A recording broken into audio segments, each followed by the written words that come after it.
So, the other day, I was in my kitchen. It was a Tuesday, or maybe a Wednesday. The days start to blend together when you spend most of your time trying to figure out which remote turns on which thing. Anyway, I was trying to make toast, just simple toast. But my toaster, which I'm pretty sure is possessed by the ghost of a grumpy DMV employee, decided to go rogue. It didn't just toast the bread, it launched it across the room like a tiny gluten-filled catapult. The toast hit a vase.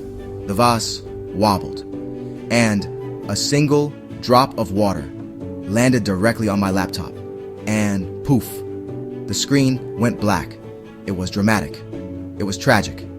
It was an insurance claim. I swear, the moment you have to file an insurance claim, the world shifts into a slightly more confusing dimension.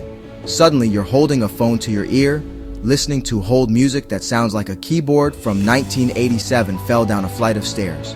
You're talking to someone named Brenda, or maybe it was Brent, who speaks exclusively in acronyms and policy numbers.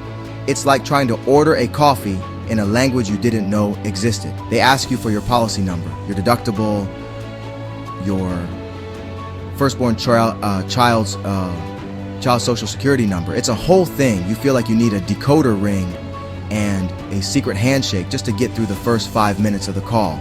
This whole ordeal got me thinking about how intentionally confusing insurance seems to be.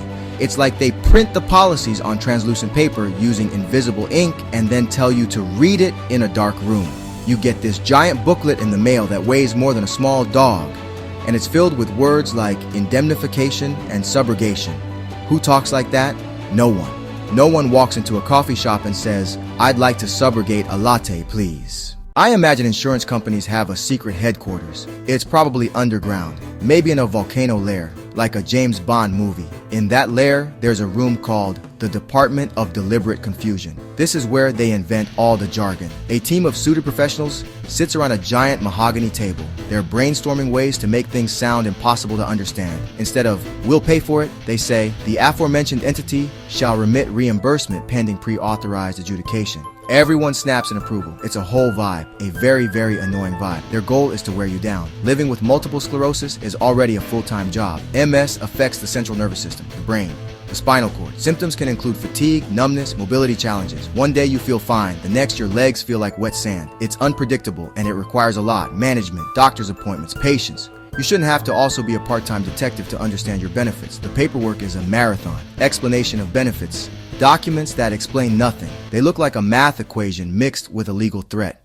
Alright, lean in close. This is the good part. After my deep dive, after I waded through more legalese than a first-year law student, I found it. The thing that insurance companies seem to keep on the down low. Are you ready? It's this. Many insurance plans will cover home modifications to help manage MS symptoms.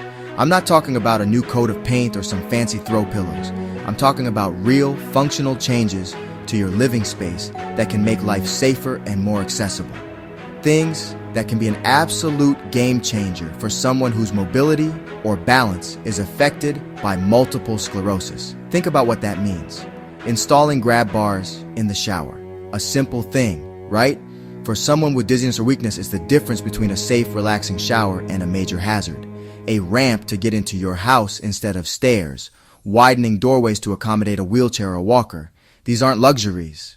They are necessities that allow a person to maintain independence and safety at home. It's about adapting the environment to the person, not forcing the person to struggle. So why is this such a secret? Because it's preventative.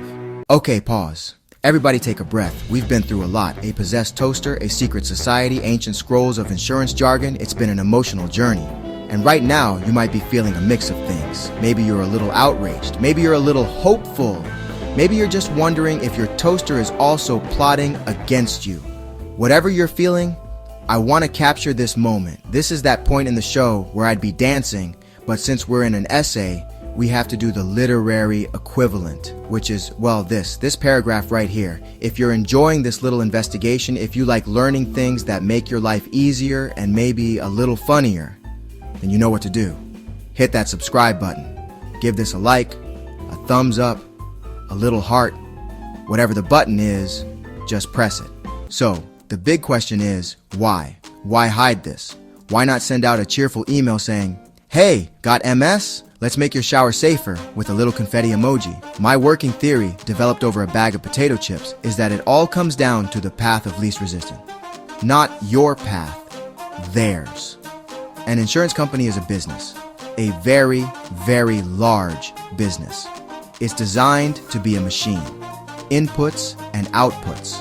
Premiums coming in, claim payments going out.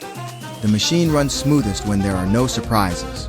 A claim for a home modification is a surprise. It's not a standard, predictable cost, like a prescription refill. A scheduled doctor's visit. It requires a human to get involved. Someone has to review the request, assess the medical necessity, get quotes for the work, approve the project. It's paperwork, it's phone calls, it's effort. It's a wrench in the otherwise smoothly humming gears of their giant money machine. It's so much easier for them if you just don't ask. If you don't know that you can ask, you won't. And the machine keeps humming along, business as usual. Thanks for joining me on this wild ride. Can't wait to see you in the next adventure. Stay tuned.